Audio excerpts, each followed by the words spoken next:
දිගින් දිගටම අසත්පුරුෂයා කියලා පෙනිපෙනී තියෙද්දිත් නේ අසත්පුරුෂයා කියලා දැනෙද්දි අසත්පුරුෂයා මේ කරන්නේ මේ වැඩ කියලා මේ හැමෝම කියද්දි සත්පුරුෂයෙක් විදියට ප්‍රතිචාර දක්වන එක උඩුකම් බලා පීනීමක්. හැබැයි දුකින් නිදහස්. මේ ලෝකේ ප්‍රශ්න තියෙයි. හැබැයි සසරේ ගොඩක් ප්‍රශ්න විසඳෙනවා.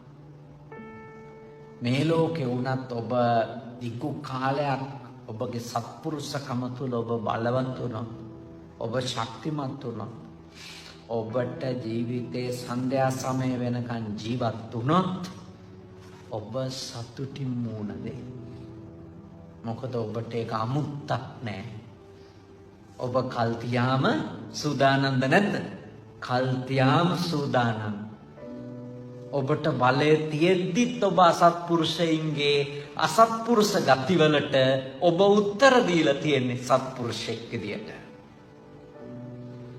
ඔබ දුර්වල වෙලාවේදී ආයේ කොහොමත් ඔබ අමුතු මේ අසත්පුරුෂකම් කරන්න යන්නේ නෑනේ.